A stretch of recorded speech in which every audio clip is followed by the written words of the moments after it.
Hello, everyone. Good evening. It is a little after 10 p.m. here, Eastern Standard Time. Thank you for joining me for this late night cooking session. Please don't mind the cats. Um, I know it's been a little minute since I've done anything cooking wise and actually had a multi stream live stream. So, should be on Facebook, Twitch, and also on YouTube. So if you have any of those, like, click, and subscribe, and stay up to date to the live streams. I apologize, there's no music going on. Here recently, over the past, I want to say maybe like 4 days, Facebook, Instagram, and some parts of YouTube have been taking down, and even Twitch have been taking down some of the videos or blocking them altogether because of copyright, even if there are some of the artists who have clearly said that we could use whatever in their, discography for dance and various other things. So I've got this one up with no music. You'll just hear the cats dinging around in the background for a little bit and me talking. But yeah, so bear with me. I haven't done this for a little minute. I'm tired and I just woke up hungry. So we're going to do a little bit of food prep and check in with you guys, okay? So for the menu tonight, I have some beer battered fish fillets in the air fryer, some potatoes that I already cut up into fry wedge size a while ago. These have been defrosting. I'm going to make some tartar sauce. Also, I have some apples I need to cut up. Either I'm going to make an apple pie or a blueberry pie. I haven't decided yet. And then I have these wonderful cucumbers and tomatoes. The other day I made a beautiful cucumber and tomato salad. And I wanted to share that with you because some people, unless you're allergic or really don't like the taste, don't know how a cucumber tomato salad can go great with anything, especially if you don't have like lettuce or something. You want something a little bit more freshy. Definitely would rock that. So the fish is already in there. And also, don't be intimidated by home fries because home fries can be wonderful, especially if you have like a big old bag of potatoes like I did. Cut them up. You can make hash browns, not just baked potatoes and mashed potatoes. Make you some fries, and we're going to put it in the air fryer. So my air fryer came with a rotating basket that is supposed to be for fries, but in the 2 years I've had my air fryer, I've never used this thing. I tried like one time just to see, and it was not that great. I've had more success using the little, see, this is how I know I am hungry and tired because the brain has just went whoop. Wire rack. The wire rack that goes in there. So I will be putting my fries on the top layer and then the fish on the middle layer. Okay, I'm gonna get this cut open. Then I will show you a little trick to make these a little bit more crispy. I'll use that one. I'll use this one. Note to self: if you're going to grab something out of a shelf, make sure that you do not try to grab your vases for your flowers. They will fall down. So opening up my potatoes here.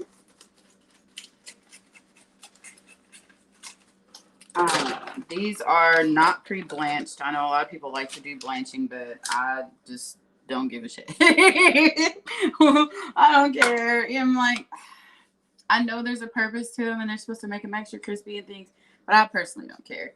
And my little fries are kind of all wonky color, cut up and everything.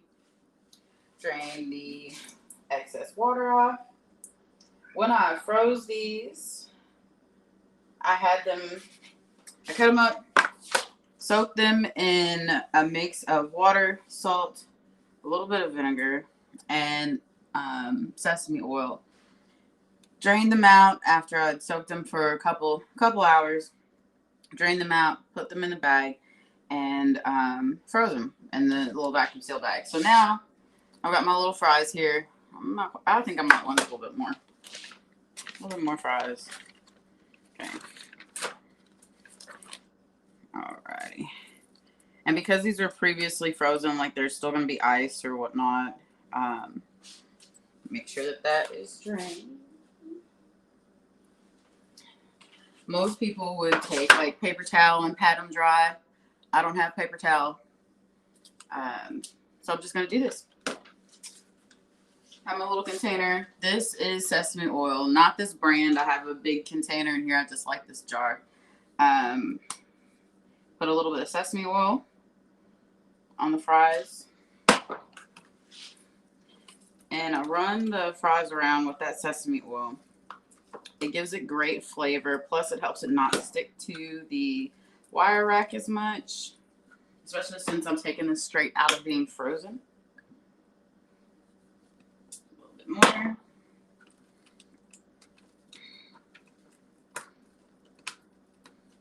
Just a little. All right. Now I'm going to take this over to my air fryer. Move the seafood down. I like to put my wire rack on the door so I'm not getting it all over my countertop. Even whenever I season anything that goes in there, I can put it on the door. Because I can wipe the door if there's any excess and then turn it on. So this was my attempt of making those twisty cuts that didn't work out very well. You know, internet, I'll be trying some stuff that y'all say works, but yeah, no, it didn't work out very well. So I'm spacing out the fries on the air fryer. Okay. And you will salt these after they come out.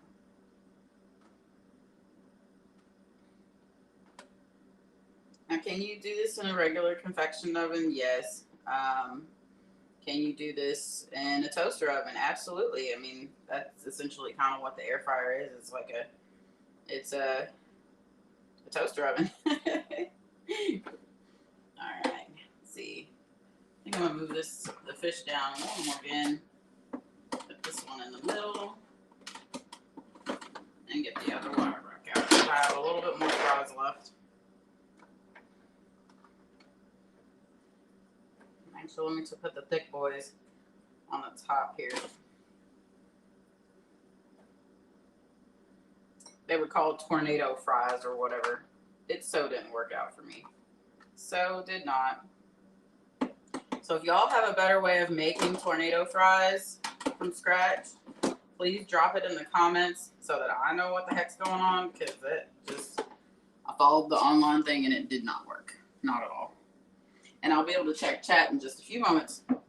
Okay, so, come on. All right, turn my air fryer on, setting it up to 400. This is gonna go for 15 minutes. Dump the rest of that out. All right. Let's see. Cool. Oh, Nan. Hi, Nan. I am making a few different things because I just woke up. I'm hungry. So I've got some beer battered fish fillets, some hand cut fries that I'd already cut up, froze, unthawed, putting them in the air fryer here. I have some tomatoes and cucumbers. I'm going to make a tomato cucumber salad, which is absolutely wonderful, very refreshing. Because some people they hear the name and they're like, oh God, that sounds so gross. You know, I'm like, no, really, it's not bad. And then I have some other food to prep, like some apples, some blueberries, because I'm thinking about making an apple or a blueberry pie. Not quite sure. We'll see what develops in this cooking session here, okay? So very basic food. Anybody can do that, especially if this is like kind of you're like, oh God, what do I make? I have these combinations here in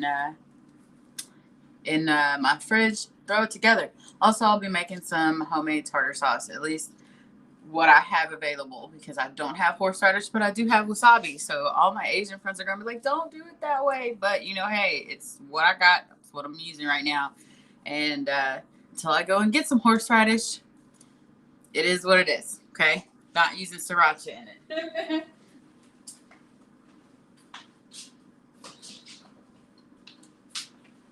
And even though I have packs of Arby's horsey sauce, yeah, no. As I've gotten a little bit older, I can definitely taste the soybean oil in it, and I'm not a big fan. I'll have it if I have to, but if I don't have to, yeah, no. All right. Vacuum sealing this back up. If you don't have a vacuum sealer, I highly recommend it. Even the little cheapy ones do wonderful. Right now, it is Memorial Day weekend, so a lot of things are on sale when it comes to vacuum sealers, tools, tents, camping gear, before everything makes that transition to actual summer prices.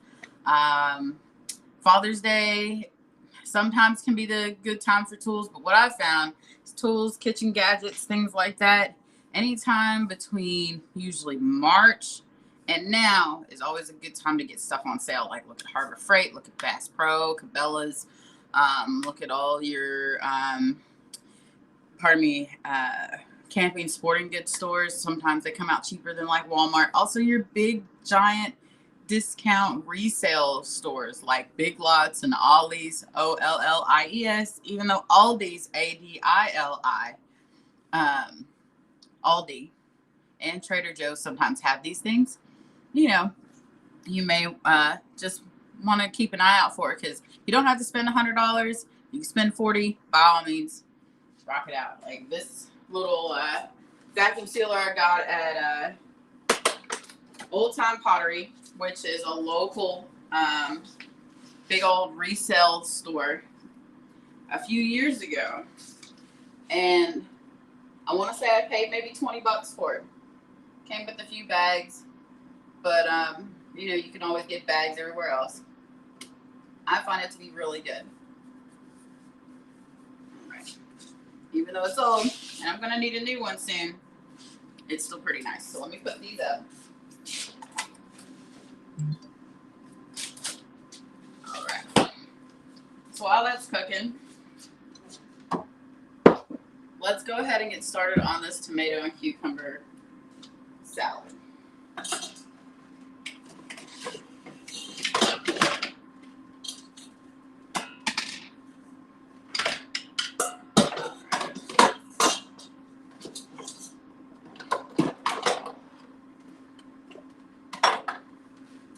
So I've got a little Tupperware container here and a colander.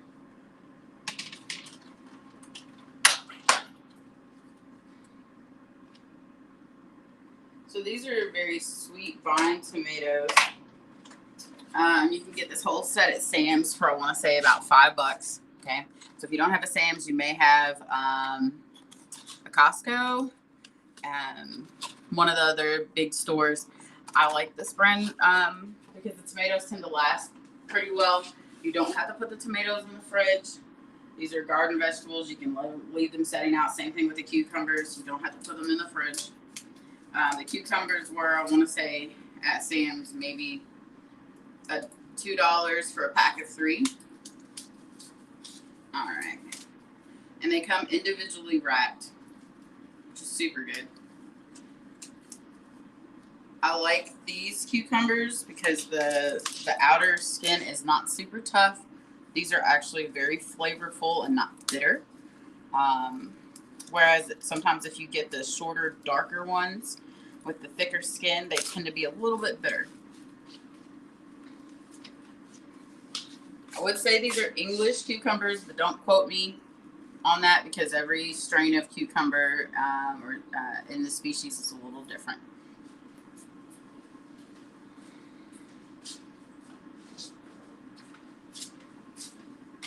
But usually being this long and skinny, normally they are English. All right, so let's go ahead and give these a good thorough wash. You do need to wash all your vegetables. I don't care if it has a wrapper on it or not. Wash your vegetables, okay? Be right back.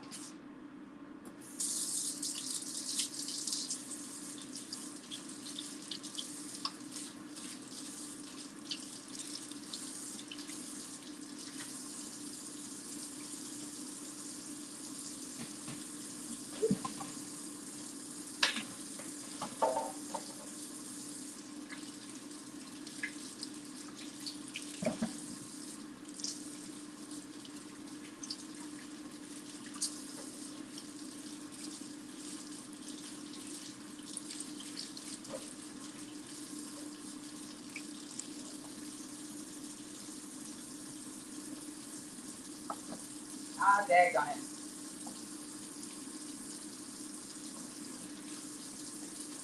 We're going to be one tomato less it fell down in the drain. All right.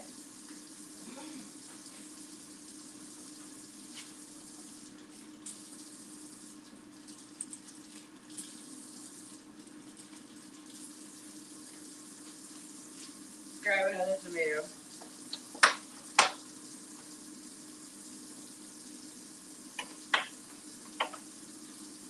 And how I'm washing my tomatoes is I'm putting them under warm water, running my hands around them, running water around hands and things. You can use vinegar.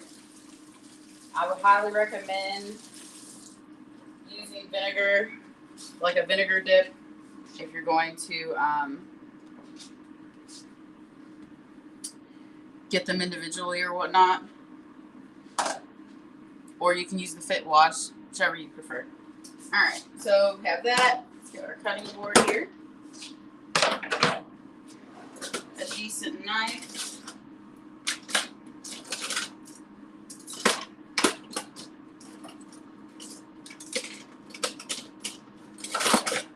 That's a fillet knife. Where is my paring knife? Come here, Terry. Okay, don't see paring knife. Guess I could use my trusty handy dandy like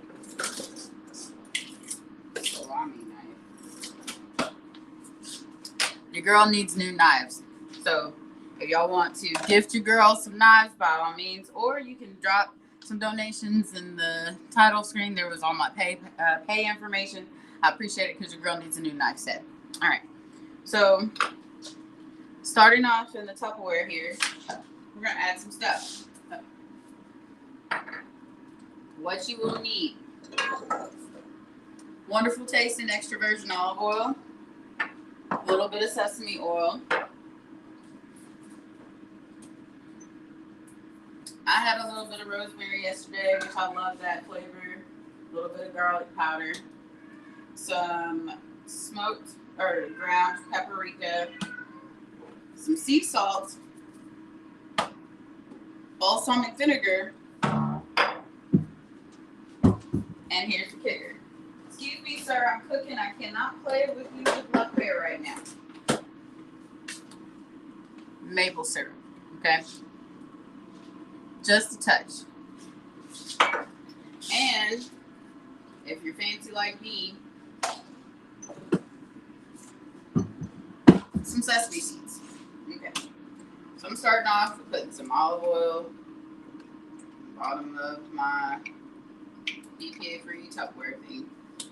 I would not suggest using metal because some of the fruits and vegetables are acidic and you want to kind of not do that in a metal container. If you have glass, it's cool. BPA-free plastic, it's cool too. You know, I know it seems like trivial, but you can taste it. Just a few dashes of the sesame oil. You don't want it to overpower the olive oil. Sticking that there. I like to add my balsamic vinegar next.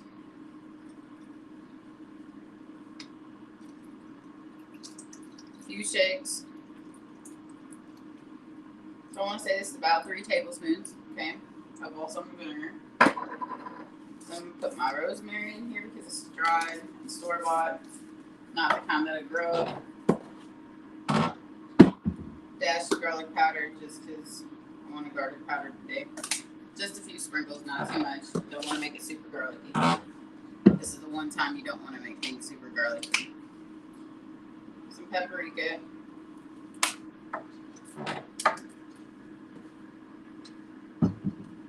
I'm putting some salt in, but you'll add more salt later. And this is fine sea salt.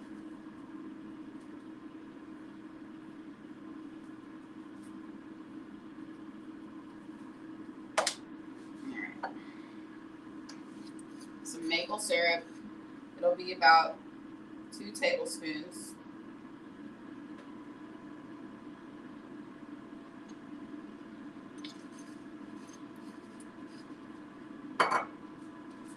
And just a few dashes of sesame seeds. You can skip on the sesame seeds if you want to, but I thoroughly enjoy sesame seeds. Anytime I can add sesame seeds to something, I definitely will. All right, so start cutting up the cucumber first. Okay, you can make the cucumbers kind of thick. And I start off with half a cucumber first, okay? Take my little cuts and stacks, and we're going to cut these in quarters. Drop them in. A few stacks, cut them in corners.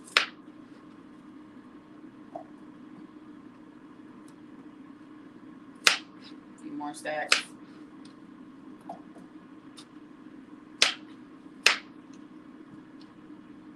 You don't have to de-seed these. You can if you want to. That's an extra step. That's up to you. I just find that it doesn't bother me. But if you're a person with texture issues, then you may want to. Okay.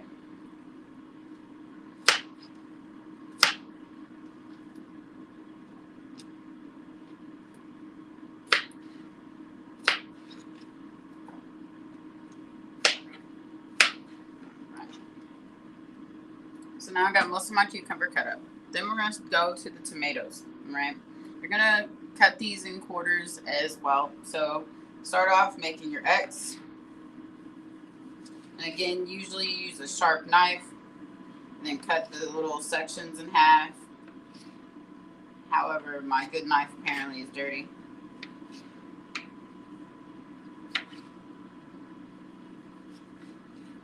So I apologize. All my chef friends are like, what the hell are you doing?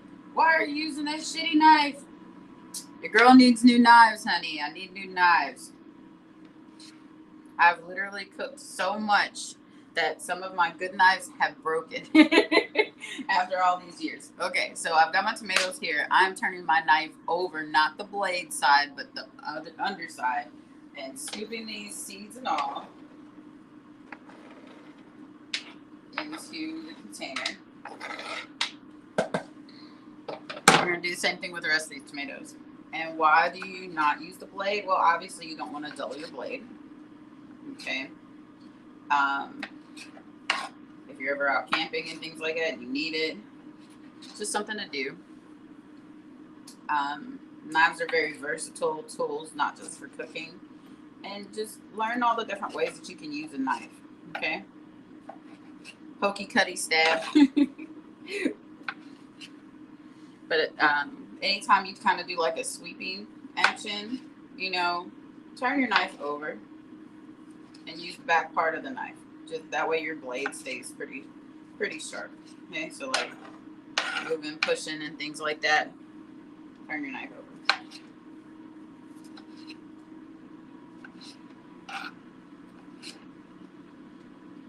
These tomatoes smell so good.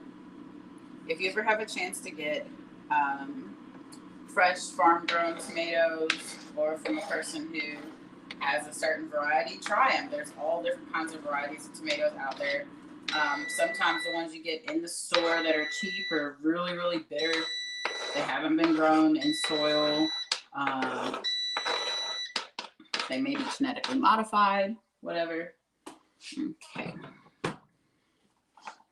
So now we have some cucumbers and tomatoes. I'm going to hold this up so you can see the solution on the bottom. Okay, so the bottom part is already soaking. Got a few more tomatoes to cut up and cucumbers. So this is where I build a little bit more of a layer. This is what I do. You don't necessarily have to do that. But I find that it's easy whenever I shake it up and it coats everything pretty well. Going back to my whole cucumber. Cutting it again in pretty thick sections. Not using the top part. Okay. But still doing the whole quarter thing. Right. And after I cut the cucumber here, we'll go back to the air fryer. And since that's gone on for 15 minutes, I'm going to check the crispiness of the fries and the fish. Remember, the fish is on the bottom. The fries are on the top and the middle layer because I have a 3-stack air fryer. If you only have like the little egg shaped one, you may want to do this separately. But if you're just a single individual person, you can always put the fries on one side and the fish on the other, or you can put the fries on the bottom and the fish on the top. Done that before. Loved the little egg air fryer I used to have. It's pretty awesome. Still have it. It just, this one's so much better. All right, so tossing away the little piece that I don't need.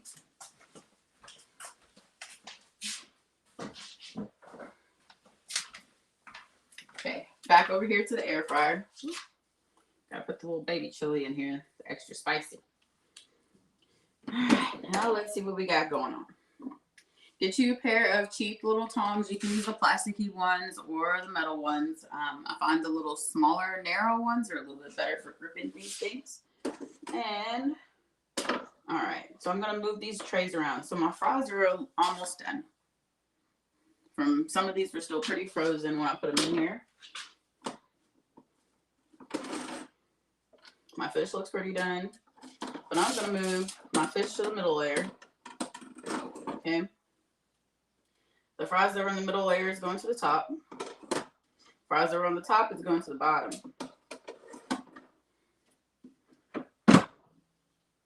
I'm gonna put this on 400 degrees for another 10 minutes. All right. And it should get to going in a second. Boom, there we go. This air fryer does have a fry setting, but it's 415 degrees. Okay. If I had just fries in there, sometimes it does pretty well, but I found that it does well whenever I have fresh fries that I've had sitting on maybe like a baker's rack for about 15 minutes after they've soaked in that blend I mentioned earlier. Because usually with that water blend, and usually I don't have paper towels, I find that it doesn't turn the potatoes black or make them super soggy. But whenever you freeze fresh potatoes, a lot of times that happens, especially if you're a person like me who doesn't blanch shit. I'm not against it, it's just that I usually don't have time to do it. I don't like it, and it is what it is. Just like I'm a person who is not a successful baker using yeast. I absolutely suck at baking things with yeast. Baking powder and eggs, baking soda, which I'm not a big fan of baking soda, but like cooking wise, but I know it's necessary and it works. I can bake all day. Give me some yeast, I mess it up every time. So y'all out there that are pros with baking with yeast, I applaud you. All right. And feel free to drop comments because I can see the comments this close. Okay. All right, some tomatoes. Last little bit. Again, turn that knife over. Seeds and all.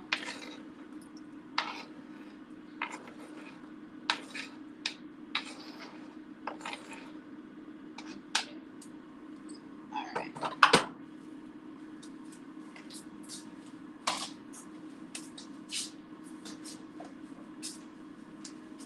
Now, if you are using a Tupperware container, you can just put the lid on and shake. If you are using a plastic or glass bowl, then I would suggest maybe like a spatula, a non-metal spatula, or a wooden spoon or something like that. But because I've got a Tupperware container, I'm going to put the lid on and shake, shake, shake.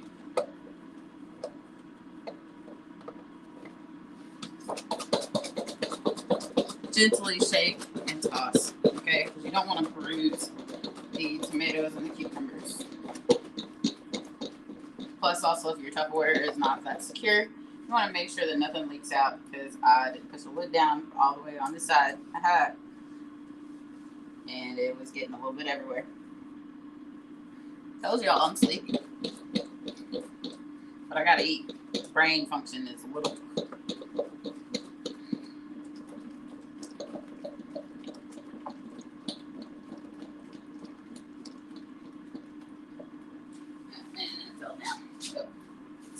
I will, man. All right. So these are tossed and coated pretty well. Okay.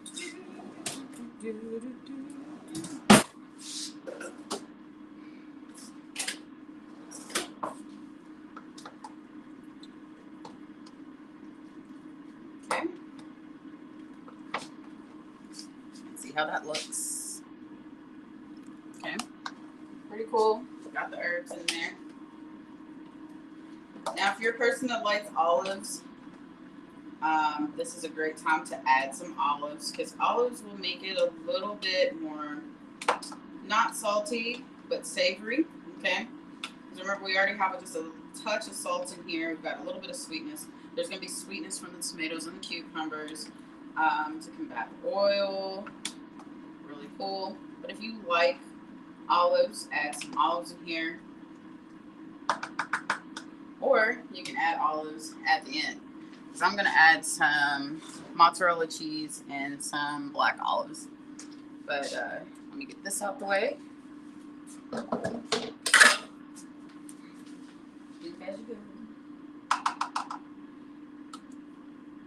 Stick the lid back on this.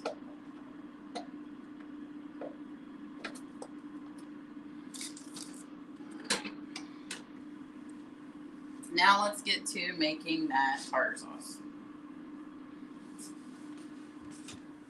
Let's see. Okay, I have another small container.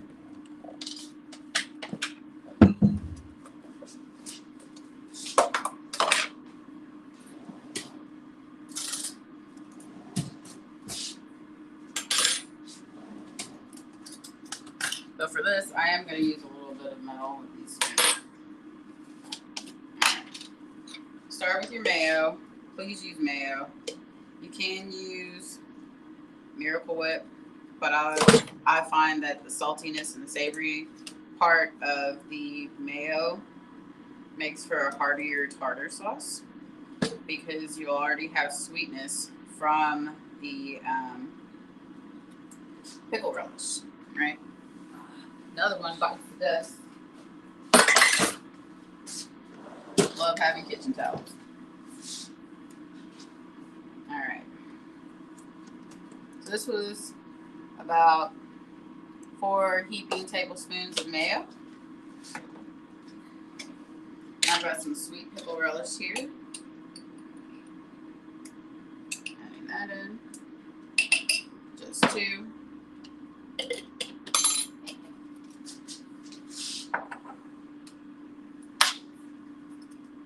few bits of salt.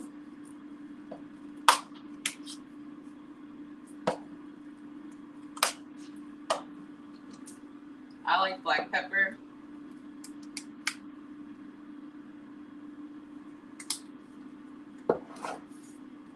Dash of garlic. If you have fresh onions, you can add some onions in here. I don't. I'm going to use some onion flakes. You can always skip onions too. Not everybody uses onions in tartar sauce, but I like it. Then I'm adding just a dash of ground mustard powder. Not actual mustard itself, but just a little bit of mustard powder. Back to that paprika. A few shakes. And because I don't have horseradish, I'm going to use wasabi. So please, this is not traditional. Not at all. Don't get mad, but I don't have horseradish. And I know wasabi is not technically horseradish. It's wasabi. But just to have that extra little kick, that's what I'm doing. I've got the wasabi, not in powder form, that's open, but out of the tube. So just a little dash, okay?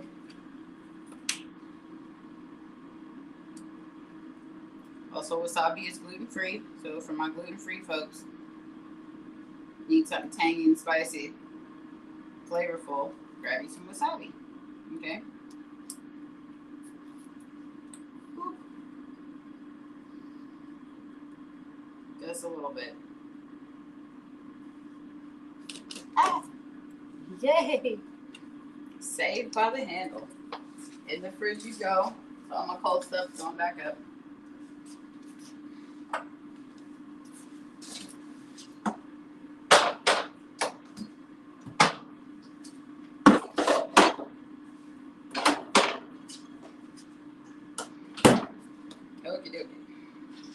Now we're going to mix that all together.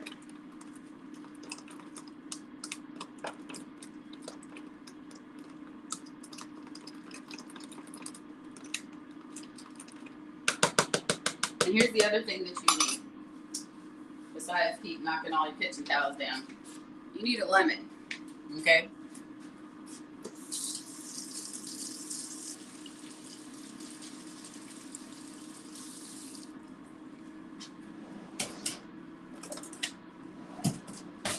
Got you a lemon.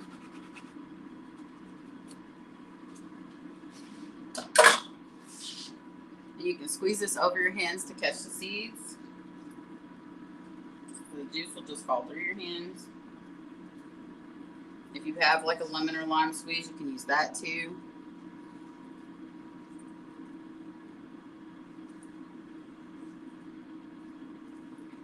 But half a lemon will do.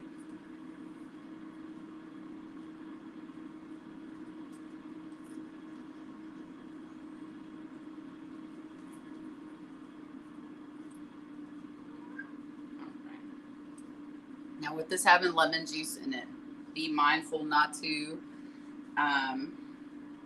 keep metal items in it. I'm going to do a quick stir, just so I can stir the lemon juice around. I'm going to take the spoon out. It will start pulling metal into your sauce and make it taste more metallic or sour. All right, so there's that. Kitchen towel number 5.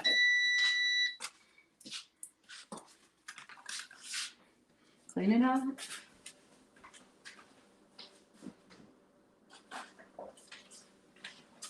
All right. So our fries and our fish should be done. Excuse me one moment while I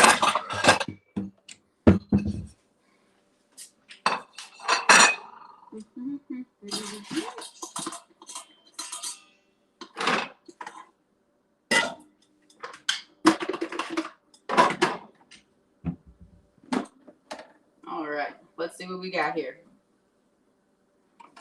First, the fish. Fish definitely looks done. Just want to check it because it was moved around a little bit. Fries are done.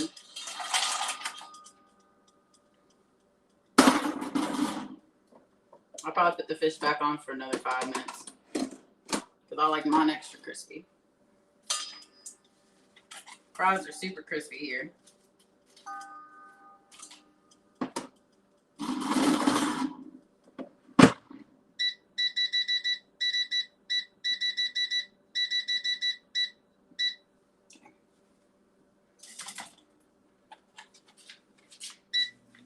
Crisp.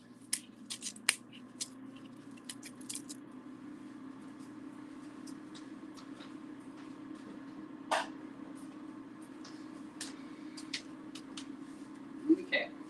Now while these are still hot, I take a little bit of salt. You guys guessed it, garlic.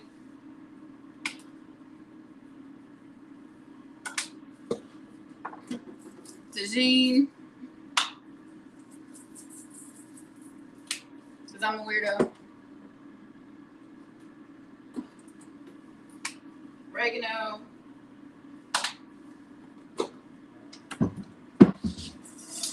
Toss this around in the bowl.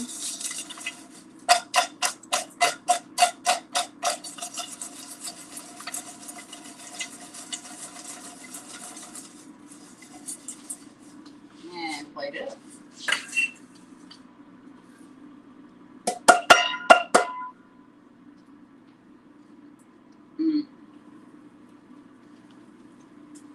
So good. So good. All right. Got a little dish for my tomato and cucumber salad. Let's scoop a little bit of that out. I do want to get some of that good juicy goodness here.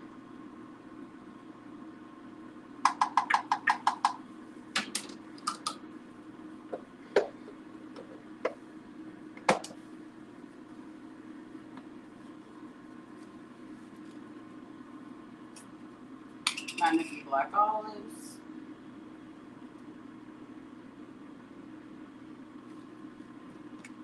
You can skip these last two parts if you want to. A little mozzarella cheese.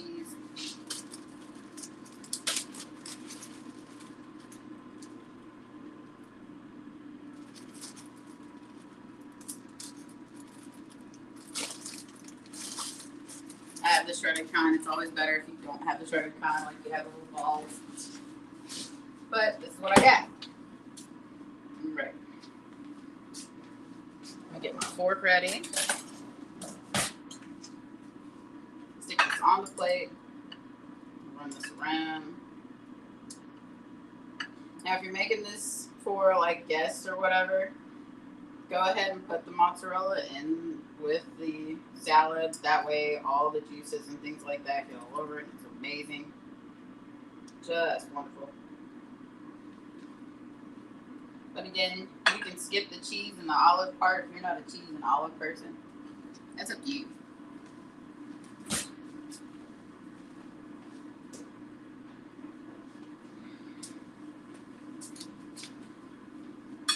Got there. Got 2 minutes left on the fish. And this is also even better the next day after it's soaked for a little while.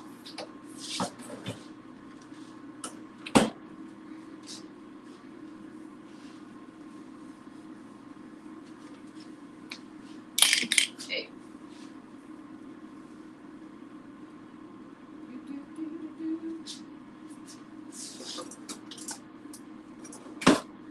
Probably gonna have to get the fish off with a spatula.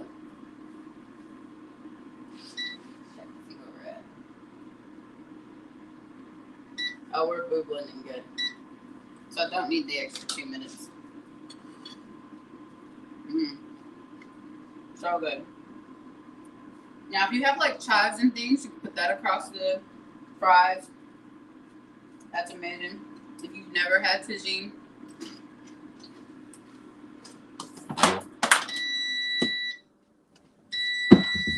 this is a spice you definitely want to keep in your cabinet. It's great on corn.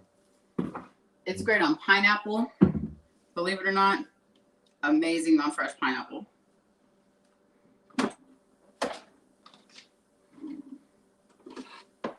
All right, spatula time.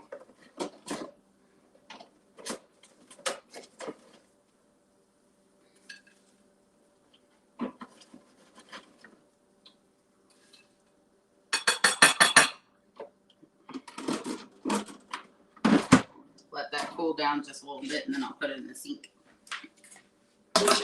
Now for our tartar sauce.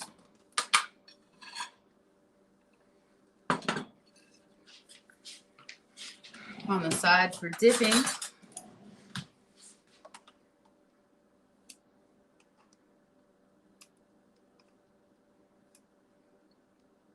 And you can't even see the wasabi in here, but you'll be able to taste it.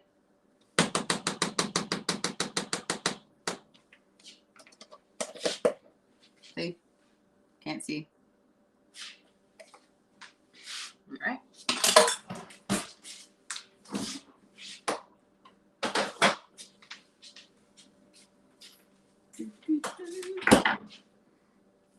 A little lemon across the fish. Heck, I'll put a little lemon in the tomatoes and cucumbers too. Because I'm a weirdo. I'm a weirdo. Alright. Toss that away. If you're a person who likes to make potpourri, or if you're going to be in my class tomorrow on making the Peruvian water, you can definitely save the rinds off the lemon. Scoop out the pulpy part or the meat part. That way it is a dried rind. You can do that. But I already have a nice stack of that sitting over here for our class tomorrow at 5. Before I eat, I'm going to take some sea moss dough. I'm already up to 2 tablespoons a day. So this just helps with putting more nutrients in my body. If you're interested in the sea moss gel, go to my website. I have it for sale. Different flavors and varieties. Looks like applesauce. This is the mango pineapple banana. So good. This is a teaspoon, but I'm up to tablespoons, so. Get that out of the way. And what does sea moss taste like? The way I make it, it's got a slight citrus taste to it, but it really doesn't taste overly fishy. There are some varieties that do, but when you mix it in with fruit and things, the only thing you really taste is the fruit and citrus. Give you that heads up. And here you have it. If you have parsley or any kind of green garnishes, toss that on there. I don't have any dried. Let's check and see. Nope. Not even in my big jars. Okay, so this is what we're doing. Dinner, breakfast, lunch. Something extra healthy. Don't be intimidated. Use the stuff that you got, remnant things, and make you a nice meal. And I guess I will get to the rest of the food prep a little later. But hopefully, over this Memorial Day weekend, you have a few things that you can bring to the cookout or try at home, eat healthier, and have fun. We've been now 47 minutes, so this whole time went pretty quickly. And know that I love you. And let me know how you're doing. First day of Mercury retrograde, man. The weekend, the end of the month. Drop a comment below. See you guys soon. See you in the next one. I'm going to eat so my brain functions better, and I'll be able to make things. See you later. Bye.